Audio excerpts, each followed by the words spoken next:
Chapter 16, My new acquaintance breaks an appointment. I proceed, by myself, to the Navy office, address me to a person there, who assists me with advice, write to the board, they grant me a letter to the surgeons at the hall, am informed of the beau's name and character, find him, he makes me his confidant in an amour, desires me to pawn my linen for his occasions, recover what I lent him. Some curious observations on Strap on that occasion, his vanity.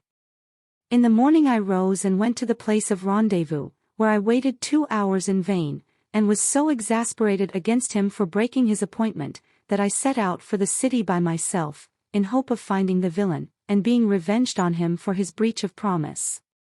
At length I found myself at the Navy office, which I entered, and saw crowds of young fellows walking below, many of whom made no better appearance than myself. I consulted the physiognomy of each, and at last made up to one whose countenance I liked, and asked, if he could instruct me in the form of the letter which was to be sent to the board to obtain an order for examination.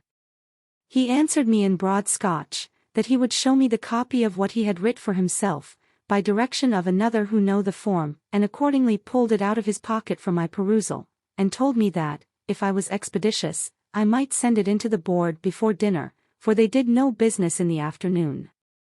He then went with me to coffee house hard by, where I wrote the letter, which was immediately delivered to the messenger, who told me I might expect an order tomorrow about the same time.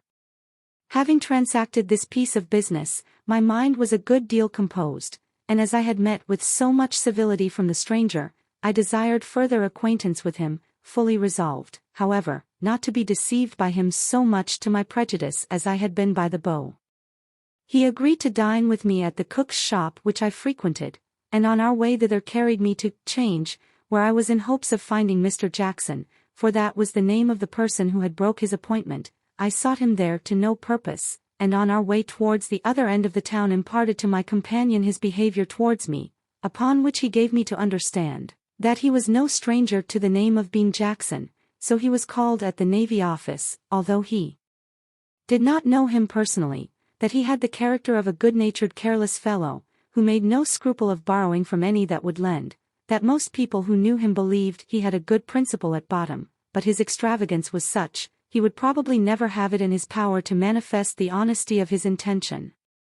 This made me sweat for my 5 shillings, which I nevertheless did not altogether despair of recovering, provided I could find out the debtor. This young man likewise added another circumstance of Squire Jackson's history, which was, that being destitute of all means to equip himself for sea, when he received his last warrant, he had been recommended to a person who lent him a little money, after he had signed a will entitling that person to lift his wages when they should become due, as also to inherit his effects in case of his death. That he was still under the tutorage and direction of that gentleman, who advanced him small sums from time to time upon this security, at the rate of 50%. But at present his credit was very low, because his funds would do little more than pay what he had already received, this moderate interest included.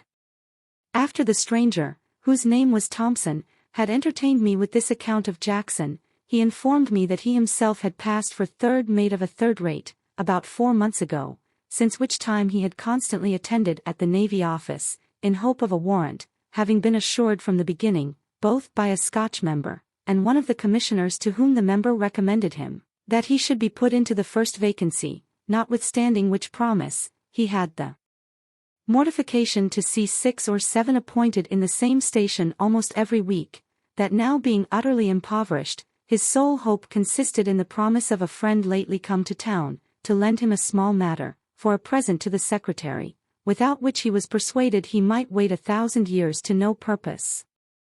I conceived a mighty liking for this young fellow, which, I believe, proceeded from the similitude of our fortunes. We spent the whole day together, and as he lived at Wapping I desired him to take a share of my bed. Next day we returned to the Navy office, where, after being called before the board, and questioned about the place of my nativity and education, they ordered a letter to be made out for me, which, upon paying half a crown to the clerk, I received, and delivered into the hands of the clerk at Surgeons' Hall, together with a shilling for his trouble in registering my name.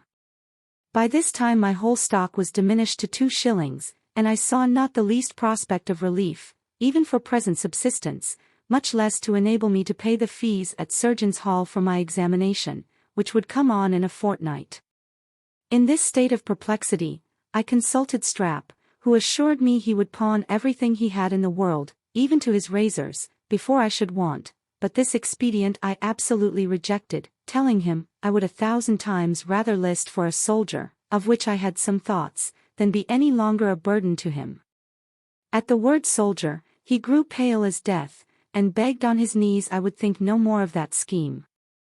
God preserve us all in our right wits, cried he, would you turn soldier, and perhaps be sent abroad against the Spaniards, where you must stand and be shot at like a woodcock. Heaven keep cold lead out of my carcass, and let me die in a bed like a Christian, as all my forefathers have done.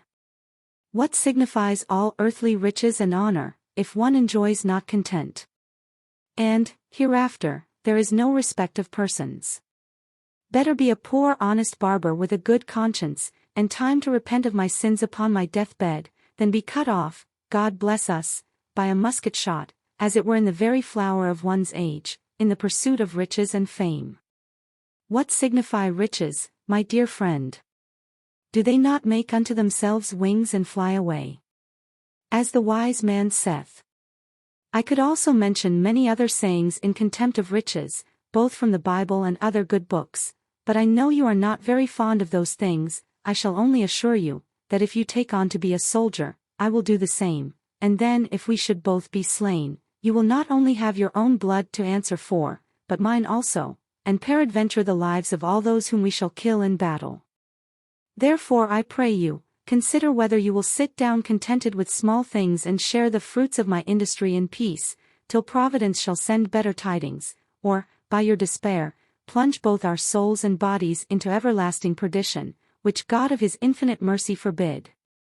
I could not help smiling at this harangue, which was delivered with great earnestness, the tears standing in his eyes all the time, and promised to do nothing of that sort without his consent and concurrence. He was much comforted with this declaration, and told me in a few days he should receive a week's wages, which should be at my service, but advised me in the meantime to go in quest of Jackson, and recover, if possible, what he had borrowed of me. I accordingly trudged about from one end of the town to the other, for several days, without being able to learn anything certain concerning him, and, one day being extremely hungry, and allured by the steams that regaled my nostrils from a boiling cellar, I went down with an intention to gratify my appetite with a twopennyworth of beef, when to my no small surprise found Mr. Jackson sitting at dinner with a footman.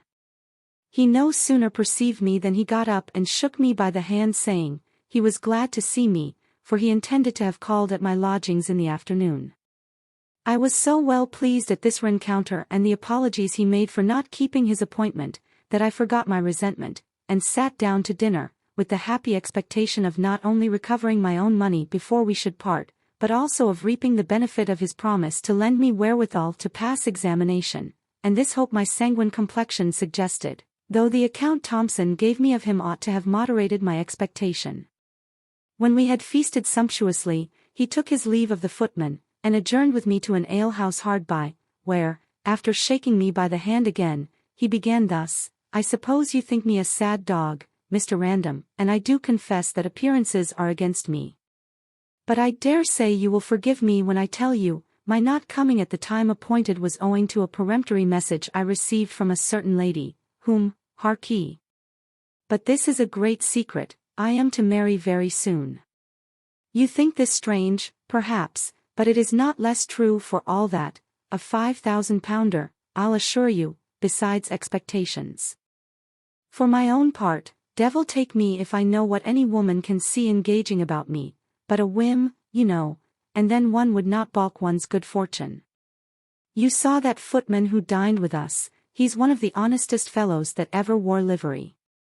You must know it was by his means I was introduced to her, for he made me first acquainted with her woman, who is his mistress. Many a crown has he and his sweetheart had of my money, but what of that? Things are now brought to a bearing. I have come a little this way, I have proposed marriage, and the day is fixed. She's a charming creature, and writes like an angel. She can repeat all the English tragedies as well as ever a player in Drury Lane, and, indeed, is so fond of plays, that to be near the stage she has taken lodgings in a court hard by the theatre. But you shall see, here's the last letter she sent me. With these words, he put it into my hand, and I read, to the best of my remembrance, as follows: Dear Creator, as you are the animable hopjack of my contemplations, your ear is infernally skimming before my chimerical fancy, when Muffy sends his puppies to the haze of slipping mortals, and when Phoebus shines from his merry dying throne, whereupon I shall cancy if old Time has lost his pinners, as also Cubit his harrows, until thou enjoy sweet propose in the loaf seek harms of thy very faithful to commend, Clarender Wingar Yard, Drury Lane. January 12th. While I was reading, he seemed to be in an ecstasy, rubbing his hands, and bursting out into fits of laughter. At last he caught hold of my hand, and squeezing it, cried, There, a style for you. What do you think of this billet do? I answered, it might be splime for aught I knew, for it was altogether above my comprehension. Oh, ho, said he, I believe it is, both tender and sublime, she's a divine creature. And so dotes upon me. Let me see, what shall I do with this money, when I have once got it into my hands? In the first place, I shall do for you. I'm a man of few words, but say no more. That's determined. Whether would you advise me, to purchase some post, by which I may rise in the state, or lay out my wife's fortune in land, and retire to the country at once?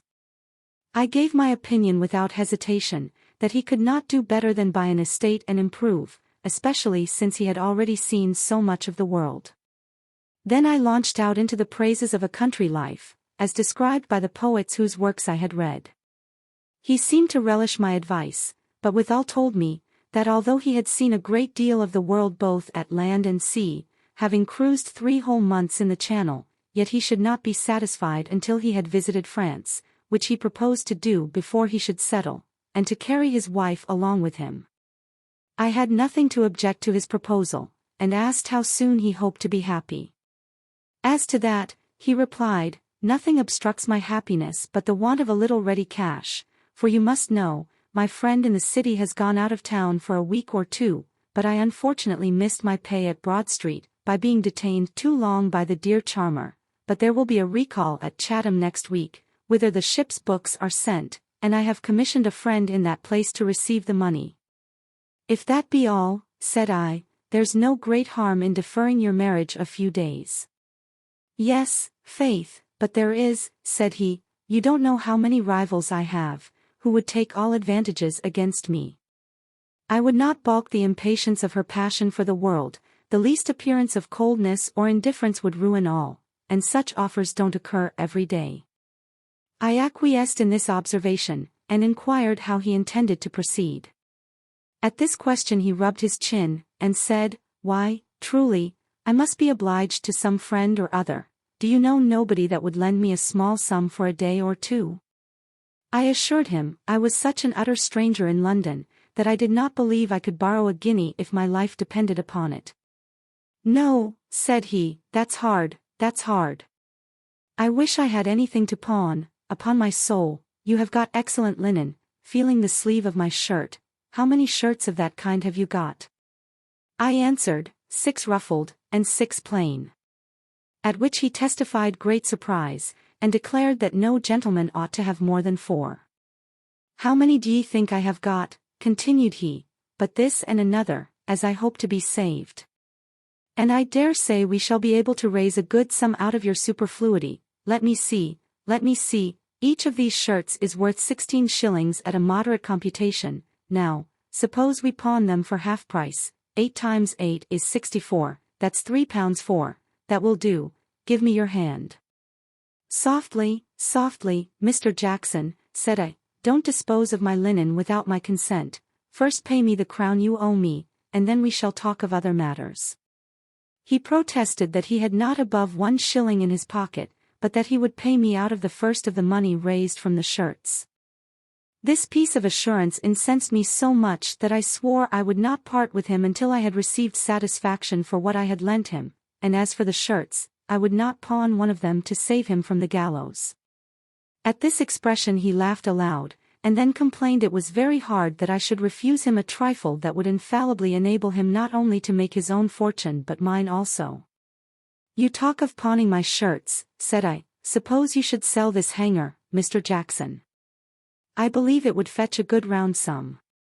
"No, hang it," said he, "I can't appear decently without my hanger, lest it should go." However, seeing me inflexible with regard to my linen, he at length unbuckled his hanger, and, showing me the 3 blue balls, desired me to carry it thither and pawn it for 2 guineas.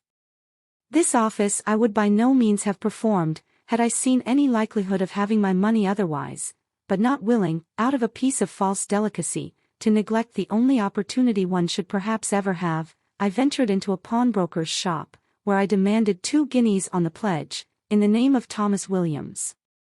2 guineas, said the pawnbroker, looking at the hanger. "This piece of goods has been here several times before for 30 shillings, however, since I believe the gentleman to whom it belongs will redeem it, he shall have what he wants," and accordingly he paid me the money, which I carried to the house where I had left Jackson, and, calling for change, counted out to him 37 shillings, reserving the other 5 for myself.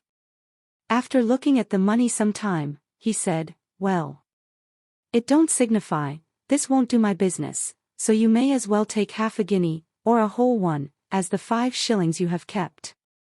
I thanked him kindly, but refused to accept of any more than was my due, because I had no prospect of repaying it. Upon which declaration, he stared in my face, and told me, I was excessively raw or I would not talk in that manner. "Upon my word," cried he, "I have a very bad opinion of a young fellow who won't borrow of his friend when he is in want. 'Tis the sign of a sneaking spirit. Come, Random, give me back the 5 shillings, and take this half guinea, and if ever you are able to pay me, I believe you will, if not, I shall never ask it." When I reflected upon my present necessity, I suffered myself to be persuaded, and after making my acknowledgments to Mr. Jackson, who offered to treat me with a play, I returned to my lodgings with a much better opinion of this gentleman than I had in the morning, and at night imparted my day's adventure to Strap, who rejoiced at my good luck, saying, "I told you if he was a Scotchman you was safe enough, and who knows but this marriage may make us all. You have heard, I suppose, as how a countryman of ours, a journeyman baker, ran away with a great lady of this town, and now keeps his coach. I say nothing, but yesterday morning as I was shaving a gentleman at his own house, there was a young lady in the room, and she threw so many sheep's eyes at a certain person whom I shall not name, that my heart went knock, knock, knock, like a fulling mill, and my hand shsh shook so much that I sliced a piece of skin off the gentleman's nose, whereby he uttered a deadly oath, and was going to horsewhip me, when she prevented him, and made my peace. Is not a journeyman barber as good as a journeyman baker? The only difference is, the baker uses flour for the belly, and the barber rises it for the head, and as the head is a more noble member than the belly, so is a barber more noble than a baker, for what's the belly without the head? Besides, I am told, he could neither read nor write. Now you know I can do both, and moreover, speak Latin, but I will say no more, for I despise vanity. Nothing is more vain than vanity. With these words, he pulled out of his pocket a wax candle's end, which he applied to his forehead, and upon examination, I found had combed his own hair over the toupee of his wig, and was, indeed, in his whole dress, become a very smart shaver. I congratulated him on his prospect with a satirical smile, which he understood very well, and, shaking his head, observed, I had very little faith, but the truth would come to light in spite of my incredulity. Chapter 17. I go to Surgeons' Hall. When I meet Mr. Jackson, am examined, a fierce dispute arises between 2 of the examiners. Jackson disguises himself to attract respect, irises himself to attract respect, is detected, in hazard of being sent to Bridewell, he treats us at a tavern, carries us to a night house, a troublesome adventure there, we are committed to the roundhouse, carried before a justice. His behavior, with the assistance of this faithful adherent, who gave me almost all the money he earned, I preserved my half-guinea entire till the day of examination, when I went with a quaking heart to Surgeons' Hall, in order to undergo that ceremony. Among a crowd of young fellows who walked in the outward hall, I perceived Mr. Jackson, to whom I immediately went up, and, inquiring into the state of his love affair, understood it was still undetermined, by reason of his friend's absence, and the delay of the recall at Chatham, which put it out of his power to bring it to a conclusion. I then asked what his business was in this place. He replied, he was resolved to have two strings to his bow, that in case the one failed, he might use the other, and, with this view, he was to pass that night for a higher qualification. At that instant, a young fellow came out from the place of examination, with a pale countenance, his lip quivering, and his looks as wild as if he had seen a ghost. He no sooner appeared, than we all flocked about him with the utmost eagerness to know what reception he had met with, which, after some pause, he described, recounting all the questions they had asked, with the answers he made.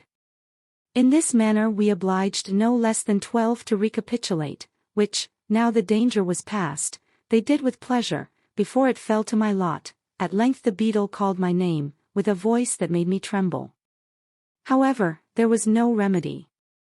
I was conducted into a large hall, where I saw about a dozen of grim faces sitting at a long table, one of whom bade me come forward, in such an imperious tone, that I was actually for a minute or two bereft of my senses. The first question he put to me was, "Where was you born?" To which I answered, "In Scotland." "In Scotland," said he, "I know that very well. We have scarce any other countryman to examine here. You Scotchmen have overspread us of late as the locusts did Egypt. I ask you, in what part of Scotland was you born?" I named the place of my nativity, which he had never heard of. He then proceeded to interrogate me about my age, the town where I served my time, with the term of my apprenticeship, and when I informed him that I served 3 years only, he fell into a violent passion, swore it was a shame and a scandal to send such raw boys into the world as surgeons, that it was great presumption in me, and an affront upon the English, to pretend sufficient skill in my business, having served so short a time. When every apprentice in England was bound 7 years at least, that my friends would have done better if they had made me a weaver or shoemaker, but their pride would have me a gentleman, he supposed, at any rate, and their poverty could not afford the necessary education. This exordium did not at all contribute to the recovery of my spirits, but on the contrary, reduced me to such a situation that I was scarcely able to stand, which being perceived by a plump gentleman who sat opposite to me with a skull before him, he said, Mr. Snarler was too severe upon the young man, and, turning towards me, told me I need not be afraid, for nobody would do me any harm. Then, bidding me take time to recollect myself, he examined me, touching the operation of the trepan, and was very well satisfied with my answers. The next person who questioned me was a wag, who began by asking if I had ever seen amputation performed, and I replying in the affirmative, he shook his head and said, "What? Upon a dead subject, I suppose. If," continued he, "during an engagement at sea, a man should be brought to you with his head shot off, how would you behave?" After some hesitation, I owned such a case had never come under my observation, neither did I remember to have seen any method of care proposed for such an accident, in any of the systems of surgery I had perused. Whether it was owing to the simplicity of my answer, or the archness of the question, I know not, but every member at the board deigned to smile, except Mr. Snarler, who seemed to have very little of the animal risible in his constitution. The facetious member, encouraged by the success of his last joke, went on thus: "Suppose you was called to a patient of a plethoric habit, who has been bruised by a fall, what would you do?" I answered, I would bleed him immediately. "What," said he, "before you had tied up his arm?" But this stroke of wit not answering his expectation, he desired me to advance to the gentleman who sat next him, and who, with a pert air, asked, what method of cure I would follow in wounds of the intestines. I repeated the method of care as it is prescribed by the best chirurgical writers, which he heard to an end, and then said with a supercilious smile, "So you think with such treatment the patient might recover?" I told him I saw nothing to make me think otherwise. "That may be," resumed he, "I won't answer for your foresight, but did you ever know a case of this kind succeed?" I acknowledged I did not, and was about to tell him I had never seen a wounded intestine, but he stopped me, by saying, with some precipitation, nor never will. I affirm that all wounds of the intestines, whether great or small, are mortal. Pardon me, brother, says the fat gentleman, there is very good authority. Here he was interrupted by the other with, Sir, excuse me, I despise all authority, nullius in verbo, I stand on my own bottom. But sir, replied his antagonist, the reason of the thing shows, a fig for reason, cries this sufficient member, I laugh at reason, give me ocular demonstratio. The corpulent gentleman began to wax warm, and observed, that no man acquainted with the anatomy of the parts would advance such an extravagant assertion. This innuendo enraged the other so much, that he started up, and in a furious tone exclaimed, What, sir? Do you question my knowledge in anatomy? By this time, all the examiners had espoused the opinion of one or other of the disputants, and raised their voices all together, when the chairman commanded silence, and ordered me to withdraw. In less than a quarter of an hour, I was called in again, received my qualifications scaled up, and was ordered to pay 5 shillings. I laid down my half-guinea upon the table, and stood some time, until one of them bade me begone. To this I replied, I will when I have got my change, upon which another threw me 5 shillings and 6pence, saying, I should not be a true Scotchman if I went away without my change. I was afterwards obliged to give 3 shillings and 6pence to the beadles, and a shilling to an old woman who swept the hall. This disbursement sank my finances to 13pence halfpenny, with which I was sneaking off, when Jackson, perceiving it, came up to me, and begged I would tarry for him, and he would accompany me to the other end of the town, as soon as his examination should be over. I could not refuse this to a person that was so much my friend, but I was astonished at the change of his dress, which was varied in half an hour from what I have already described to a very grotesque fashion. His head was covered with an old smoke tie wig that did not boast one crooked hair, and a slouched hat over it, which would have very well become a chimney sweeper, or a dustman. His neck was adorned with a black crape, the ends of which he had twisted, and fixed in the buttonhole of a shabby greatcoat that wrapped up his whole body. His white silk stockings were converted into black worsted hose, and his countenance was rendered venerable by wrinkles, and a beard of his own painting. When I expressed my surprise at this metamorphosis, he laughed, and told me it was done by the advice and assistance of a friend, who lived over the way, and would certainly produce something very much to his advantage, for it gave him the appearance of age, which never fails of attracting respect. I applauded his sagacity, and waited with impatience for the effects of it. At length he was called in, but whether the oddness of his appearance excited a curiosity more than small in the board, or his behavior was not suitable to his figure, I know not. He was discovered to be an impostor, and put into the hands of the beadle in order to be sent to Bridewell. So that instead of seeing him come out with a cheerful countenance, and a surgeon's qualification in his hand, I perceived him led through the outer hall as a prisoner, and was very much alarmed, and anxious to know the occasion, when he called with a lamentable voice, and a piteous aspect to me, and some others who know him, For God's sake, gentlemen, bear witness that I am the same individual John Jackson who served as surgeon's second mate on board the Elizabeth, or else I shall go to Bridewell. It would have been impossible for the most austere hermit that ever lived to have refrained from laughing at his appearance and address. We therefore indulged ourselves a good while at his expense, and afterwards pleaded his cause so effectually with the beadle, who was gratified with half a crown, that the prisoner was dismissed, and in a few moments renewed his former gaiety, swearing, since the board had refused his money, he would spend every shilling before he went to bed, entreating his friends, at the same time inviting us all to favor him with our company. It was now 10 o'clock at night, and, as I had a great way to walk through streets that were utterly unknown to me, I was prevailed on to be of their party, in hopes he would afterwards accompany me to my lodgings, according to his promise. He conducted me to his friend's house, who kept a tavern over the way, where we continued drinking punch, until the liquor mounted up to our heads, and made us all extremely frolicsome. I, in particular, was so much elevated, that nothing would serve me but a wench, at which demand Jackson expressed much joy, and assured me I should have my desire. Before we parted accordingly, when he had paid the reckoning, we sallied out, roaring and singing, and were conducted by our leader to a place of nocturnal entertainment, where Mr. Jackson's dress attracted the assiduities of 2 or 3 nymphs, who loaded him with caresses, in return for the arrack punch with which he treated them, till at length sleep began to exert his power over us all, and our conductor called to pay. When the bill was brought, which amounted to 12 shillings, he put his hand in his pocket, but might have saved himself the trouble, for his purse was gone. This accident disconcerted him a good deal at first, but after some recollection, he seized the 2 ladies who sat by him, one in each hand, and swore if they did not immediately restore his money he would charge a constable with them. The good lady at the bar, seeing what passed, whispered something to the drawer, who went out, and then with great composure, asked what was the matter.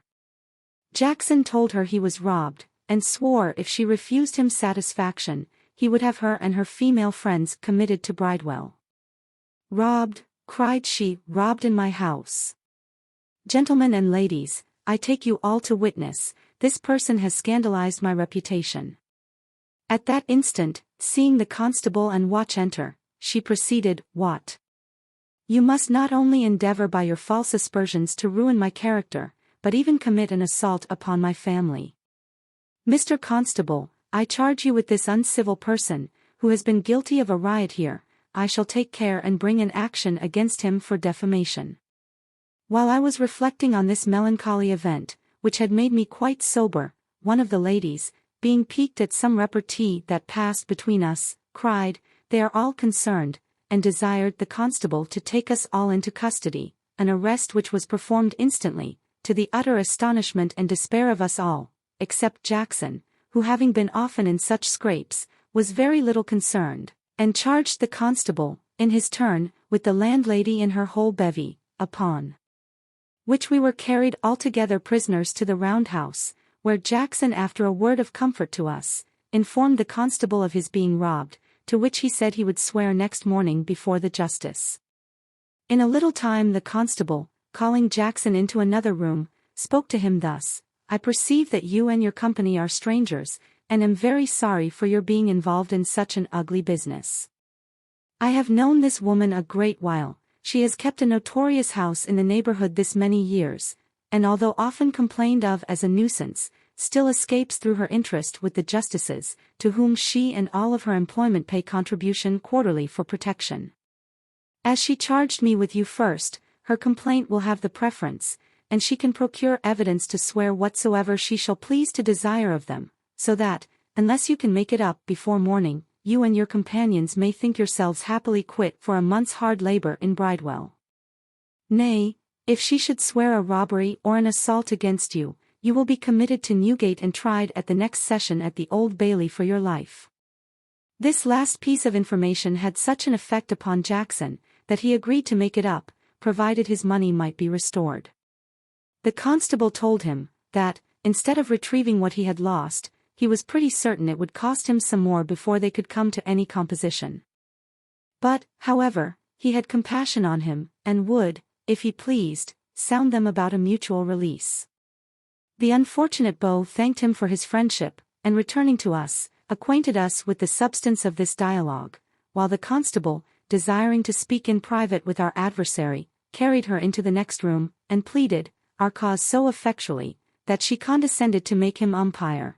He accordingly proposed an arbitration, to which we gave our assent, and he fined each party in 3 shillings, to be laid out in a bowl of punch, wherein we drowned all animosities, to the inexpressible joy of my 2 late acquaintances and me, who had been extremely uneasy ever since Jackson mentioned Bridewell and Newgate. By the time we had finished our bowl, to which, by the by, I had contributed my last shilling, it was morning, and I proposed to move homeward, when the constable gave me to understand, he could discharge no prisoners but by order of the justice, before whom we must appear. This renewed my chagrin, and I cursed the hour in which I had yielded to Jackson's invitation. About 9 o'clock, we were escorted to the house of a certain justice not many miles distant from Covent Garden, who no sooner saw the constable enter with a train of prisoners at his heels, than he saluted him as follows: "So, Mr. Constable, you are a diligent man. What den of rogues have you been scouring?" Then looking at us, who appeared very much dejected, he continued, thieves. I see, old offenders, oh, your humble servant, Mrs. Harridan. I suppose these fellows have been taken robbing your house. Yes, here's an old acquaintance of mine. You have used expedition, said he to me, in returning from transportation, but we shall save you that trouble for the future. The surgeons will fetch you from your next transportation, at their expense. I assured his worship he was mistaken in me, for he had never seen me in his life before. To this declaration he replied, How? You impudent rascal, dare you say so to my face? Do you think I am to be imposed upon by that northern accent, which you have assumed? But it shan't avail you, you shall find me too far north for you. Here, clerk, write this fellow's mittimus. His name is Patrick Gaghagan. Here Mr. Jackson interposed, and told him I was a Scotchman lately come to town, descended of a good family, and that my name was Random.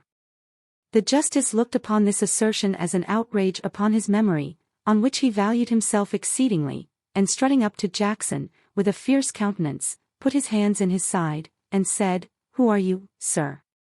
Do you give me the lie? Take notice, gentlemen, here's a fellow who affronts me upon the bench, but I'll lay you fast, sirrah, I will, for notwithstanding your laced jacket, I believe you are a notorious felon. My friend was so much abashed at this menace, which was thundered out with great vociferation, that he changed color, and remained speechless.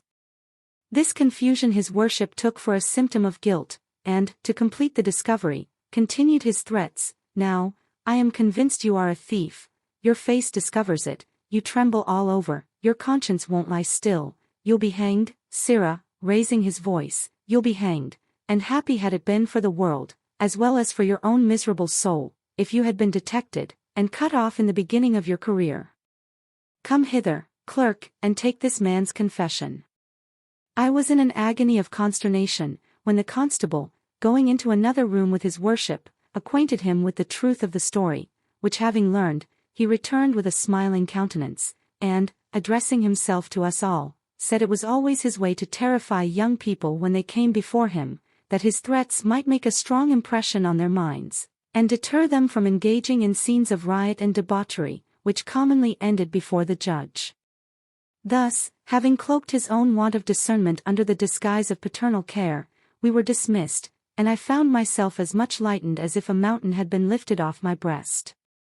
Chapter 18. I carry my qualification to the Navy Office, the nature of it, the behavior of the secretary, Strap's concern for my absence, a battle betwixt him a blacksmith, the troublesome consequences of it, his harangue to me, his friend the schoolmaster recommends me to a French apothecary, who entertains me as a journeyman. I would most willingly have gone home to sleep, but was told by my companions, that we must deliver our letters of qualification at the Navy Office, before 1 o'clock. Accordingly, we went thither, and gave them to the secretary, who opened and read them, and I was mightily pleased to find myself qualified for second mate of a third rate. When he had stuck them all together on a file, one of our company asked if there were any vacancies, to which interrogation he answered, no. Then I ventured to inquire if many ships were to be put in commission soon. At which question he surveyed me with a look of ineffable contempt, and, pushing us out of his office, locked the door without deigning us another word. We went downstairs, and conferred together on our expectations, when I understood that each of them had been recommended to one or other of the commissioners, and each of them promised the first vacancy that should fall, but that none of them relied solely upon that interest, without a present to the secretary, with whom some of the commissioners went snacks. For which reason, each of them had provided a small purse, and I was asked what I proposed to give. This was a vexatious question to me who, far from being in a capacity to gratify a ravenous secretary, had not wherewithal to purchase a dinner. I therefore answered, I had not yet determined what to give, and sneaked off toward my own lodging, lamenting my fate all the way, and inveighing with much bitterness against the barbarity of my grandfather, and the sordid avarice of my relations, who left me a prey to contempt and indigence. Full of these disagreeable reflections, I arrived at the house where I lodged, and relieved my landlord from great anxiety on my account, for this honest man believed I had met with some dismal accident, and that he never should see me again. Strap, who had come to visit me in the morning, understanding I had been abroad all night, was almost distracted, and after having obtained leave of his master, had gone in quest of me, though he was even more ignorant of the town than I. Not being willing to inform the landlord of my adventure, I told him I had met an acquaintance at Surgeons' Hall, with whom I spent the evening and night, but being very much infested with bugs, I had not slept much, and therefore intended to take a little repose. So saying, I went to bed, and desired to be awakened if Strap should happen to come while I should be asleep. I was accordingly roused by my friend himself, who entered my chamber about 3 o'clock in the afternoon, and presented a figure to my eyes that I could scarce believe real. In short, this affectionate shaver, setting out towards Surgeons' Hall, had inquired for me there to no purpose, from whence he found his way to the Navy Office, where he could hear no tidings of me, because I was unknown to everybody then present. He afterwards went upon 'Change, in hopes of seeing me upon the Scotch walk, but without success. At last, being almost in despair of finding me, he resolved to ask everybody he met in the street, if perchance anyone could give him information about me. And actually put his resolution in practice, in spite of the scoffs, curses, and reproaches with which he was answered, until a blacksmith's prentice, seeing him stop a porter with a burden on his back, and hearing his question, for which he received a hearty curse, called to him, and asked if the person he inquired after was not a Scotchman. Strap replied with great eagerness, yes, and had on a brown coat, with long skirts.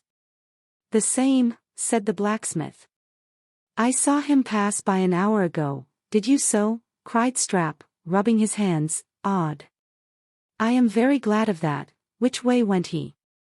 Towards Tyburn in a cart, said he. If you make good speed, you may get thither time enough to see him hanged. This piece of wit incensed my friend to such a degree, that he called the blacksmith scoundrel, and protested he would fight him for half a farthing. No, no, said the other, stripping, I'll have none of your money, you Scotchmen seldom carry anything about you, but I'll fight you for love.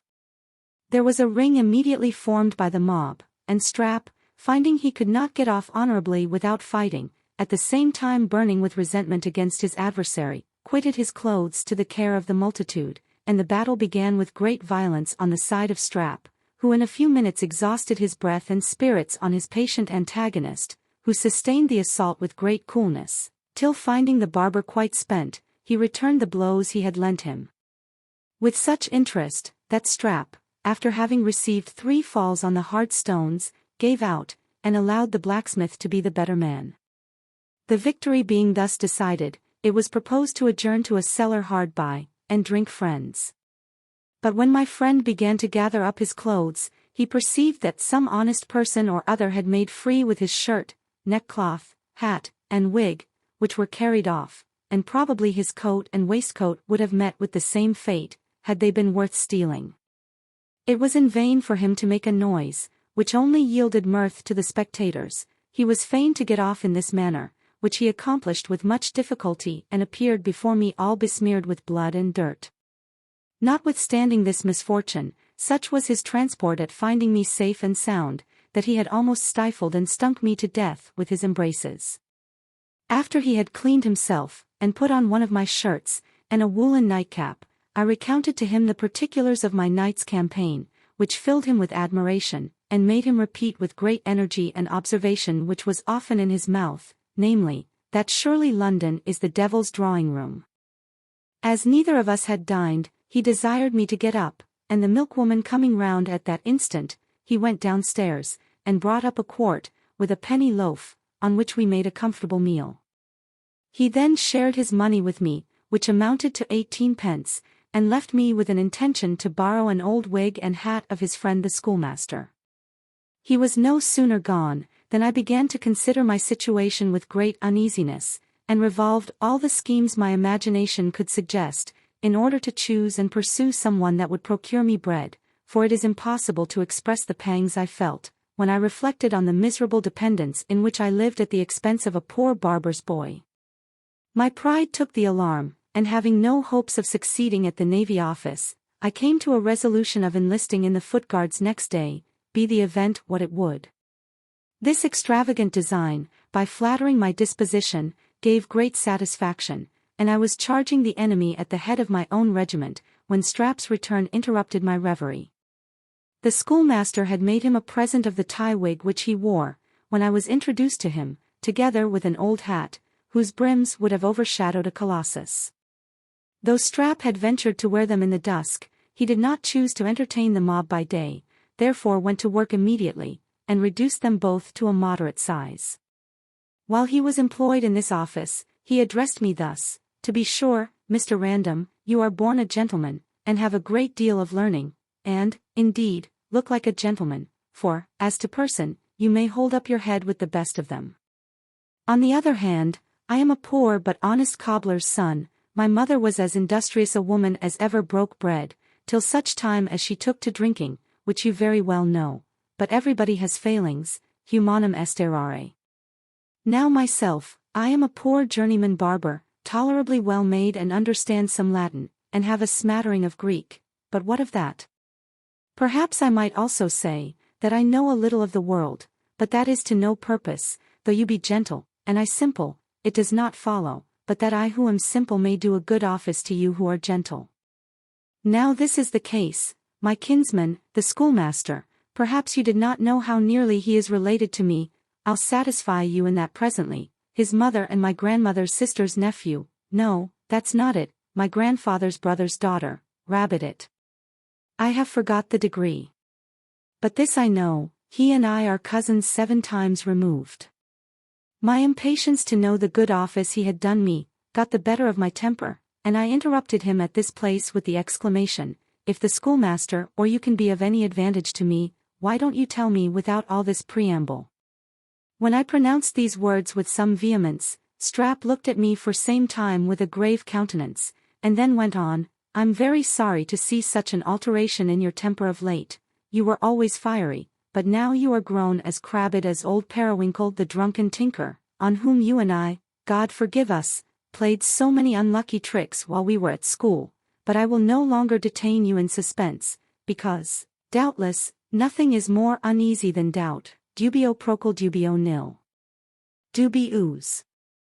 My friend or relation, or which you will, or both, the schoolmaster, being informed of the regard I have for you may be sure I did not fail to let him know of your good qualities. By the by, he has undertaken to teach you the pronunciation of the English tongue, without which, he says, you will be unfit for business in this country. I say my relation has spoken your behalf to a French apothecary who wants a journeyman, and on his recommendation you may have £15 a year, bed and board, whenever you please." I was too much interested in this piece of news to entertain it with indifference, but, jumping up, insisted on Strap's immediately accompanying me to the house of his friend, that I might not lose this opportunity through the least delay or neglect on my part. We were informed that the schoolmaster was in company at a public house in the neighborhood, whither we repaired, and found him drinking with the very individual apothecary in question. When he was called to the door at our desire, and observed my impatience, he broke out into his usual term of admiration.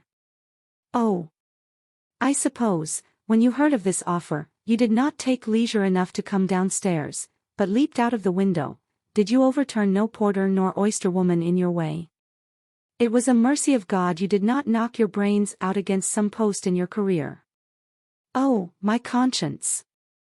I believe, had I been in the inmost recesses of my habitation, the very penetralia, your eagerness would have surmounted bolts, bars, decency, and everything. The den of Cacus, or sanctum sanctorum, could not have hid me from you. But come along, the gentleman of whom I spoke is in the house. I will present you to him forthwith."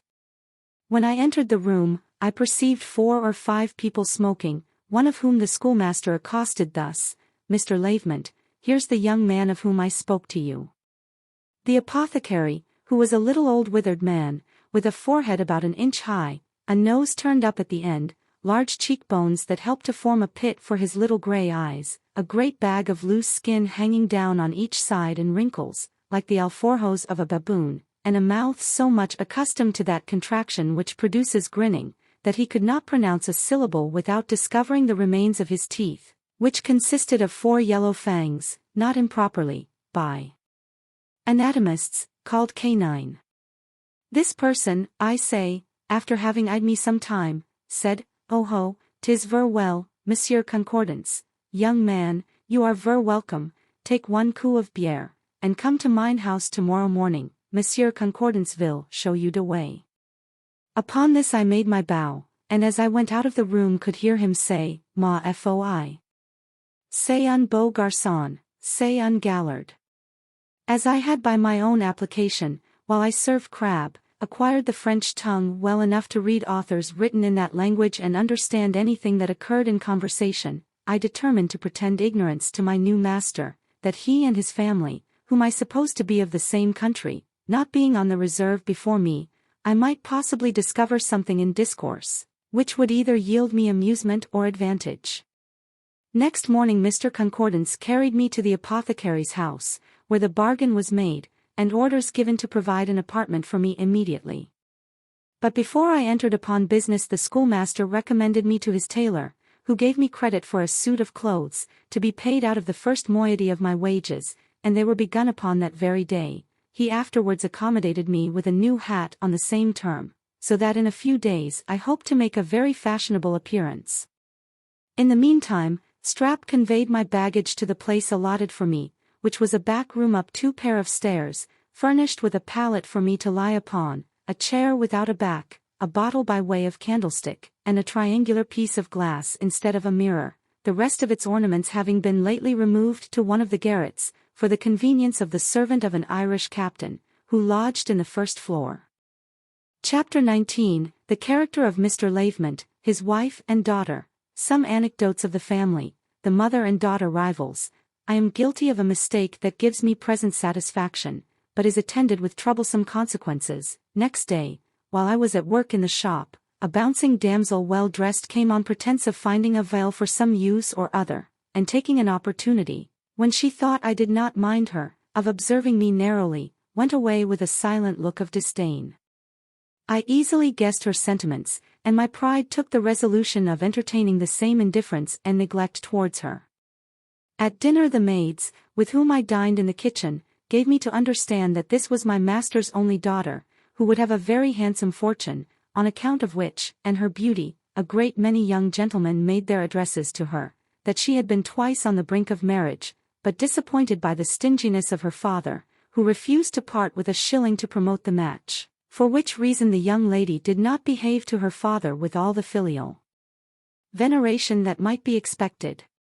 In particular she harbored the most perfect hatred for his countrymen, in which disposition she resembled her mother, who was an Englishwoman, and, by the hints they dropped, I learned the grey mare was the better horse, that she was a matron of a high spirit, which was often manifested at the expense of her dependents, that she loved diversions, and looked upon Miss as her rival in all parties, which was indeed the true cause of her disappointments, for had the mother been hearty in her interest, the father would not have ventured to refuse her demands.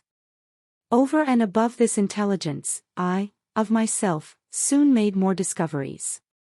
Mr. Lavement's significant grins at his wife, while she looked another way, convinced me that he was not at all content with his lot, and his behavior in presence of the captain made me believe his chief torment was jealousy. As for my own part, I was considered in no other light than that of a menial servant, and had been already 6 days in the house without being honored with one word from either mother or daughter, the latter, as I understood from the maids, having at table one day expressed some surprise that her papa should entertain such an awkward mean-looking journeyman. I was nettled at this piece of information, and next Sunday, it being my turn to take my diversion, dressed myself in my new clothes to the greatest advantage, and, vanity apart, made no contemptible figure. After having spent most part of the day in company with Strap and some of his acquaintance, I came home in the afternoon, and was let in by Miss, who not knowing me, dropped a low curtsy as I advanced, which I returned with a profound bow, and shut the door. By the time I had turned about, she had perceived her mistake, and changed color, but did not withdraw. The passage being narrow, I could not get away without jolting her, so I was forced to remain where I was with my eyes fixed to the ground, and my face glowing with blushes. At length, her vanity coming to her assistance, she went away tittering, and I could hear her pronounce the word creature. From this day forward, she came into the shop 50 times, every day upon various pretenses, and put in practice so many ridiculous airs, that I could easily perceive her opinion of me was changed, and that she did not think me altogether an unworthy conquest. But my heart was so steeled against her charms by pride and resentment, which were two chief ingredients in my disposition, that I remained insensible to all her arts, and notwithstanding some advances she made, could not be prevailed upon to yield her the least attention. This neglect soon banished all the favorable impressions she felt for me, and the rage of a slighted woman took place in her heart. This she manifested not only in all the suggestions her malice could invent to my prejudice with her father, but also in procuring for me such servile employments as she hoped would sufficiently humble my spirit.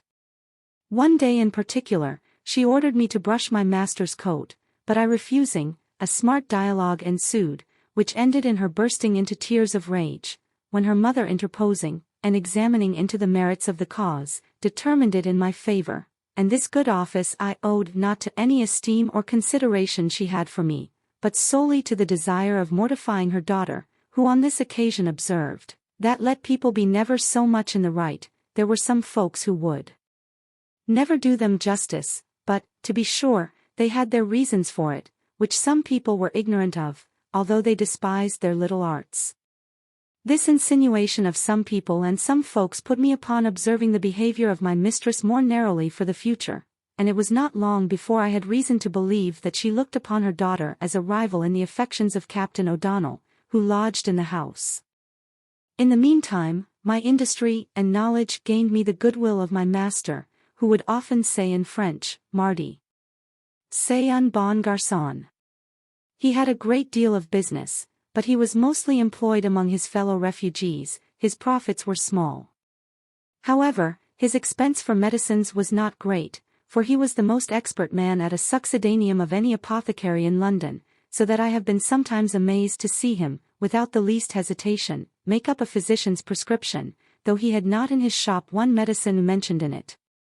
Oyster shells he could convert into crab's eyes, common oil into oil of sweet almonds, syrup of sugar into balsamic syrup, Thames water into aqua cinnamoni, and 100 more costly preparations were produced in an instant, from the cheapest and coarsest drugs of the materia medica, and when any common thing was ordered for a patient, he always took care to disguise it in color or taste, or both, in such a manner that it could not possibly be known, for which purpose cochineal and oil of cloves were of great service. Mr. Lavement had attempted more than once to introduce a vegetable diet into his family, by launching out into the praise of roots and greens, and decrying the use of flesh, both as a physician and philosopher, but all his rhetoric could not make one proselyte to his opinion, and even the wife of his bosom declared against the proposal. One afternoon, when her husband was abroad, and his daughter gone to visit, this lady ordered me to call a hackney coach, in which she and the captain drove towards Covent Garden. Miss came home in the evening, and, supping at her usual hour, went to bed. About 11 o'clock my master entered, and asked if his wife was gone to sleep, upon which I told him, my mistress went out in the afternoon, and was not yet returned. This was like a clap of thunder to the poor apothecary, who starting back, cried, "Mort de ma vie! That you tell a me? My wife not at home." At that instant a patient servant arrived with a prescription for a draught, which my master taking, went into the shop to make it up with his own hand. While he rubbed the ingredients in a glass mortar, he inquired of me, whether or no his wife went out alone, and no sooner heard that she was in company with the captain, than with one blow he split the mortar into 1,000 pieces, and grinning like the head of a bass viol, exclaimed, "Ah, traitress!" It would have been impossible for me to have preserved my gravity a minute longer, when I was happily relieved by a rap at the door, which I opened, and perceived my mistress coming out of the coach.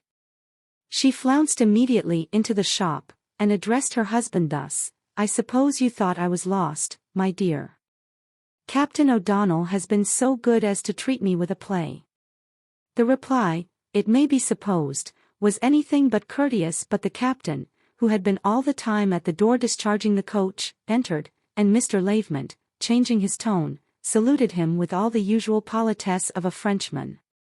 Shortly after this event, by the knowledge which I acquired of the family secrets, my life became much more agreeable, and as I every day improved in my knowledge of the town, I shook off my awkward air by degrees, and acquired the character of a polite journeyman apothecary. Chapter 20. I am assaulted and dangerously wounded, suspect O'Donnell, and am confirmed in my opinion, concert a scheme of revenge, and put it into execution.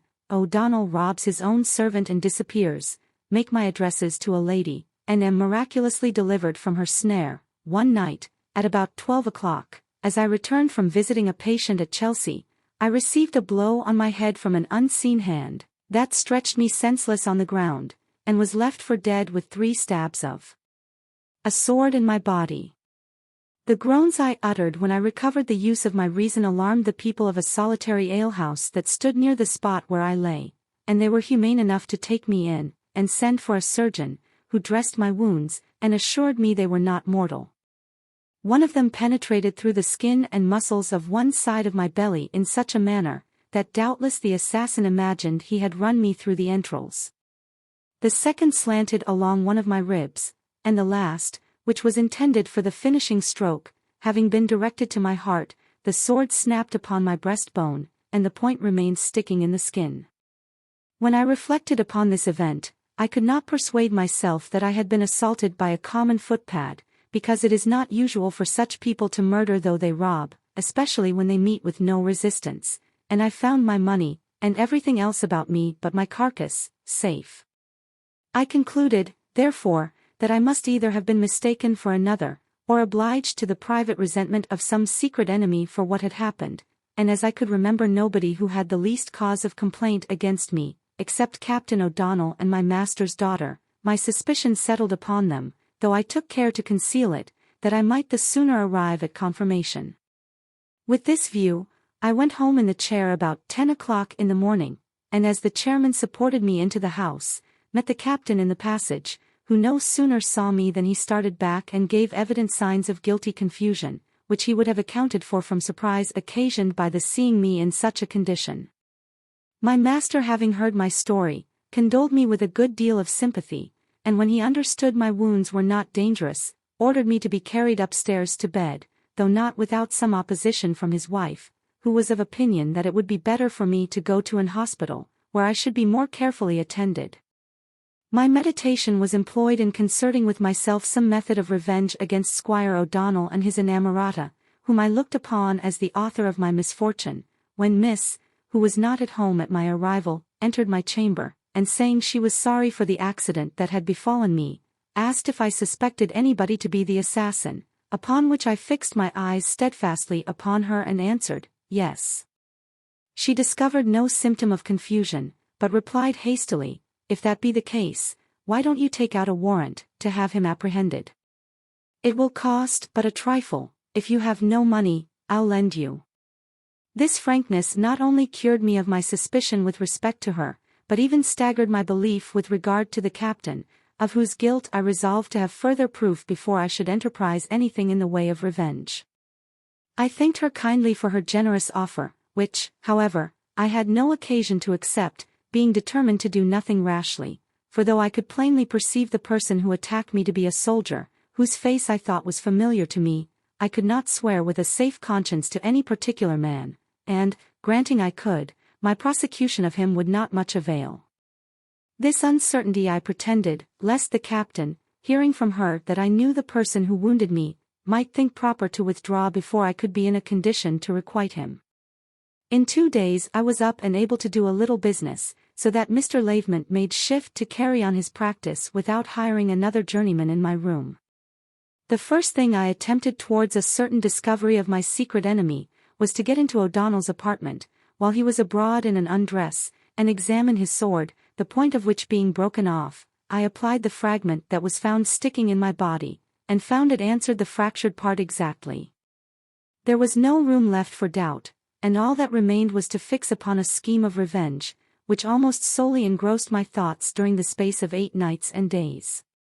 Sometimes I was tempted to fall upon him in the same manner as he had practiced upon me, and kill him outright. But this assault my honor opposed as a piece of barbarous cowardice, in which he was not to be imitated. At other times I entertained thoughts of demanding satisfaction in an honorable way, but was diverted from this undertaking by considering the uncertainty of the event, and the nature of the injury he had done me, which did not entitle him to such easy terms. At last I determined to pursue a middle course, and actually put my design in execution after this manner. Having secured the assistance of Strap and 2 of his acquaintance whom he could depend upon, we provided ourselves with disguises, and I caused the following letter to be delivered to him by one of our associates in livery, one Sunday evening. Sir, if I may be allowed to judge from appearance, it will not be disagreeable for you to hear that my husband is gone to Bagshot to visit a patient, and will not return till tomorrow night, so that, if you have anything to propose to me, as your behavior on many occasions has seemed to insinuate, you will do well to embrace the present opportunity of seeing, yours, etc. This letter was signed with the name of an apothecary's wife who lived in Chelsea, of whom I had heard O'Donnell was an admirer. Everything succeeded to our wish. The hero hastened towards the place of appointment, and was encountered by us in the very place where he had assaulted me. We rushed upon him all at once, secured his sword, stripped off his clothes even to the skin, which was scourged with nettles till he was blistered from head to foot, notwithstanding all the eloquence of his tears and supplications. When I was satisfied with the stripes I had bestowed, we carried off his clothes, which we hid in a hedge near the place, and left him stark naked to find his way home in the best manner he could, while I took care to be there before him. I afterwards understood that, in his way to the lodgings of a friend, who lived in the skirts of the town, he was picked up by the watch, who carried him to the roundhouse, from whence he sent for clothes to his lodgings, and next morning arrived at the door in a chair, wrapped up in a blanket he had borrowed, for his body was so sore and swelled, that he could not bear to be confined in his wearing apparel. He was treated with the utmost tenderness by my mistress and her daughter, who vied with each other in their care and attendance of him, but Lavement himself could not forbear expressing his joy, by several malicious grins, while he ordered me to prepare an unguent for his sores. As to myself, nobody can doubt my gratification, when I had every day an opportunity of seeing my revenge protracted on the body of my adversary, by the ulcers of which I had been the cause, and, indeed, I not only enjoyed the satisfaction of having fleed him alive, but another also which I had not foreseen. The story of his being attacked and stripped in such a place having been inserted in the news, gave information to those who found his clothes next day, whither to bring them, and accordingly he retrieved everything he had lost except a few letters, among which was that which I had writ to him in the name of the apothecary's wife. This, and the others, which were all on the subject of love, for this Hibernian hero was one of those people who are called fortune hunters, fell into the hands of a certain female author, famous for the scandal she has published, who, after having embellished them with some ornaments of her own invention, gave them to the town in print. I was very much shocked on reflection, that I might possibly be the occasion of a whole family's unhappiness on account of the letter I had written, but was eased of that apprehension, when I understood that the Chelsea apothecary had commenced a lawsuit against the printer for defamation, and looked upon the whole as a piece of forgery committed by the author, who had disappeared. But whatever might be his opinion of the matter, our 2 ladies seemed to entertain a different idea of it, for as soon as the pamphlet appeared, I could perceive their care of their patient considerably diminish, till at last it ended in a total neglect. It was impossible for him to be ignorant of this change, any more than of the occasion of it, but as he was conscious to himself of having deserved worse than contempt at their hands, he was glad to come off so cheaply, and contented himself with muttering curses and threats against the apothecary, who, as he imagined, having got an inkling of the appointment with his wife, had taken revenge of him in the manner described. By the time he had got a new scarf skin his character was become so notorious, that he thought it high time for him to decamp, and his retreat he performed in one night, without beat of drum, after having robbed his own servant of everything that belonged to him except the clothes he had on his back. A few days after he disappeared, Mr. Lavement, for his own security, took into his custody a large old trunk which he had left, and as it was very heavy, made no question that the contents were sufficient to indemnify him for what O'Donnell owed in lodging. But a month being elapsed without hearing any tidings of this adventurer, and my master being impatient to know what the trunk contained, he ordered me to break it open in his presence, which task I performed with the pestle of our great mortar, and discovered, to his inexpressible astonishment and mortification, a heap of stones. About this time, my friend Strap informed me of an offer he had to go abroad with a gentleman in quality of valet de chamber, and at the same time assured me that, whatever advantage he might propose to himself from this prospect, he could not bear the thoughts of parting from me, so much was he attached to my fortune.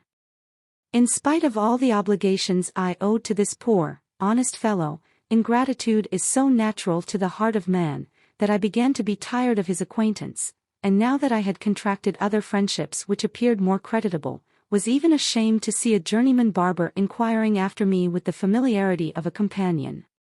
I therefore, on pretence of consulting his welfare, insisted upon his accepting the proposal, which he at last determined to embrace, with great reluctance, and in a few days, took his leave of me, shedding a flood of tears, which I could not behold without emotion. I now began to look upon me as of a gentleman in reality, learned to dance, frequented plays during the holidays, became the oracle of an ale-house, where every dispute was referred to my decision, and at length contracted an acquaintance with a young lady, who found means to make a conquest of my heart, and upon whom I prevailed, after much attendance and solicitation, to give me a promise of marriage. As this beautiful creature passed for a rich heiress, I blessed my good fortune, and was actually on the point of crowning all my wishes by matrimony, when I made such a discovery as effectually turned me from my design, and I abandoned all thoughts of marriage for the future.